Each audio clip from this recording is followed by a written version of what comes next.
Ya biasanya pasti ada meremehkan, namanya juga mengolah limbah toh, nggak kepake gitu. Popayu didol ngoten. Yang utama itu Pasuruan itu 2 perusahaan. Terus kadang Bali, Jogja yang Maliboro, Bringharjo, Kasongang itu suka ada.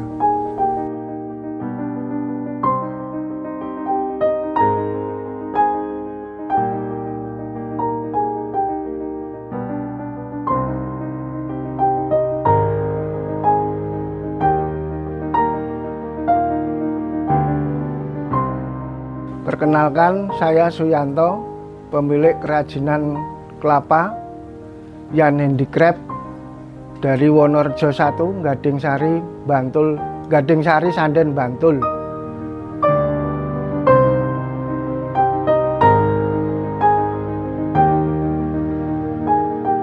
Nah, saya dulu kerja di perusahaan di Tangerang. Terus tahun mulai krisis moneter itu pulang. Terus kerajinan pertama itu saya dari kayu jati. Terus berubah, ada orderan dari pesanan suruh bikin ini, ternyata bisa masuk, terus saya mulai itu. Dulu nggak memiliki ini keahlian bikin, ya cuman belajar sendiri.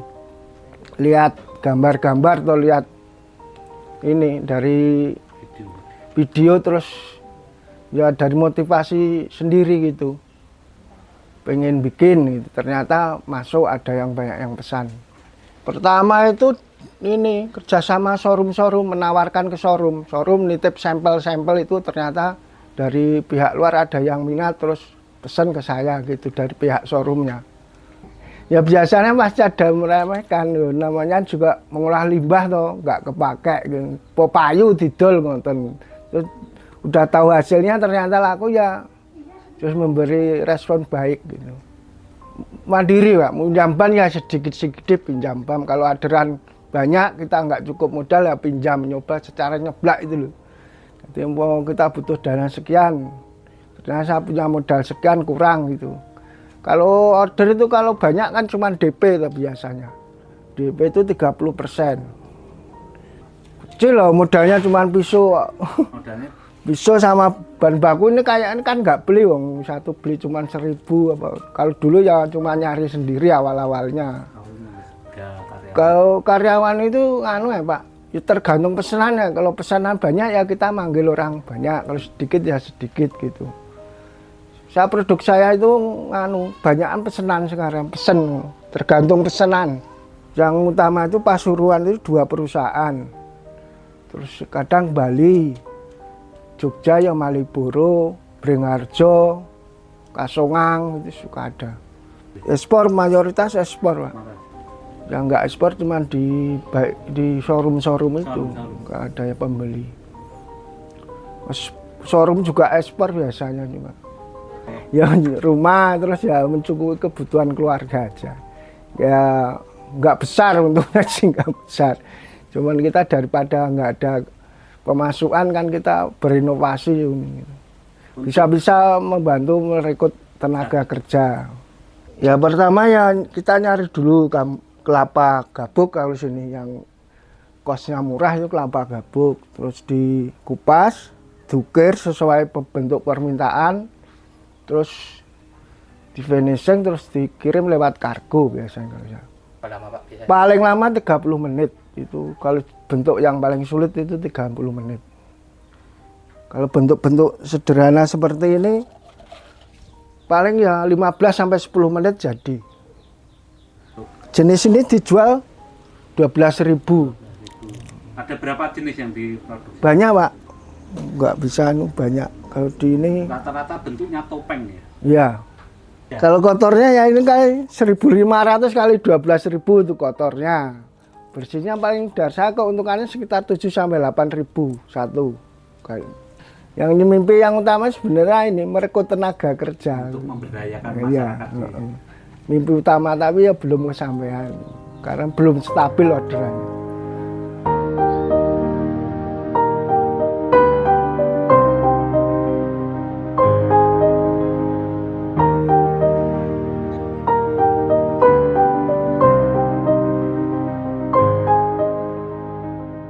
Saya hari ini, siang ini berada di Yans Handicraft.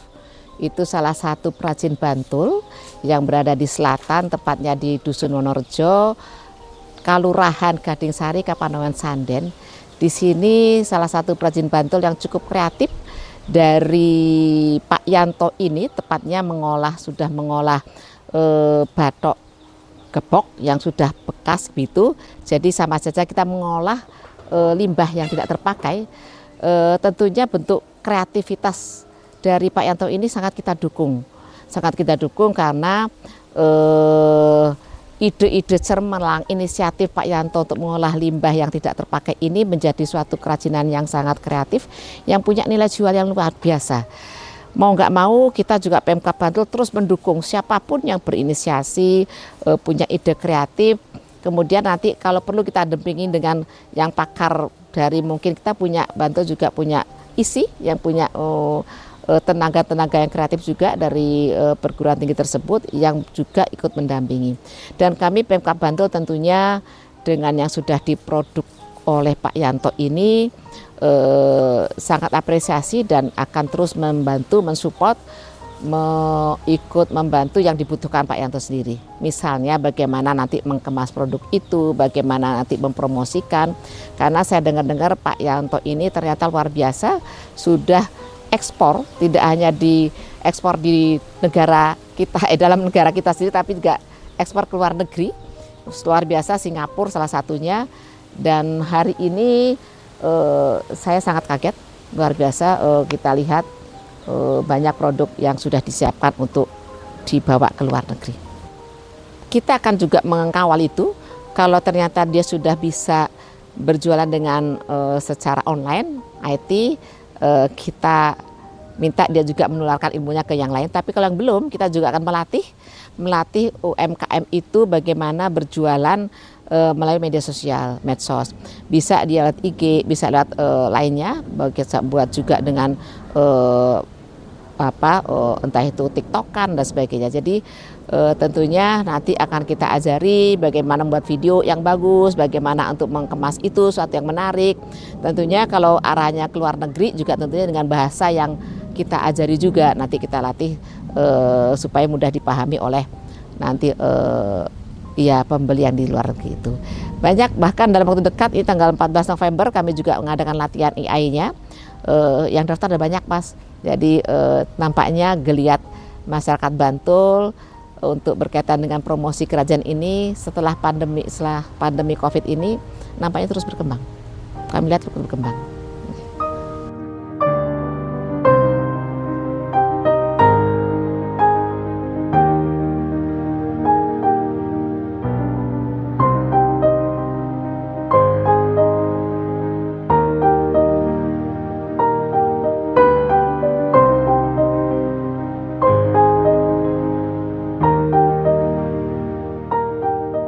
Perkenalkan, nama saya Habib, pemilik dari Habib Craft di Pasar Beringharjo, bagian timur, kerajinan lantai 3. Untuk topeng-topeng ini istilahnya yang bahan dari kelapa ini, saya mengenal itu dari anak Pak Yanto sendiri.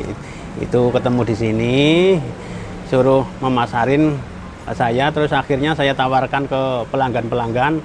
Alhamdulillah, terus ada respon dari pembeli-pembeli itu yang di wisata-wisata itu, alhamdulillah terus berkembang kayak gitu. Ya, untuk saat ini untuk pemasaran istilahnya itu topeng-topeng kayak gini yang bahan dari tempurung itu ya sudah mulai lah ada orderan 1-2, tapi istilahnya sangat berkurang. Mulai dari ada wabah Covid, nah untuk sekarang istilahnya menurun lah. Kalau dulu pasarannya udah merambah sampai ke luar negeri, sampai Malaysia, Turki juga ada pengambilannya yang paling banyak itu. Kalau untuk dalam negeri ada sih, tapi nggak sebegitu banyak. Paling ada dari Bali. Untuk kemarin waktu belum ada konflik di Timur Tengah itu kurang lebih ya sekitar 300 sampai 400 pieces untuk yang topeng sendiri. Kalau untuk kerajinan lainnya kan ada campuran, tapi khusus dari bahan kelapa semua, ada vas, ada pot kayak gini juga yang bahannya dari kelapa kayak gitu. Untuk harapan saya ke depannya itu ya sangat berharap lah istilahnya pasaran kembali normal lah kayak gitu. Jadi omset bisa naik pulih kembali kayak gitu seperti yang kemarin-kemarin ya, di dalam negeri, di luar negeri juga istilahnya bisa itu pulih kembali itu loh. Download Tribun X sekarang, menghadirkan lokal menjadi Indonesia.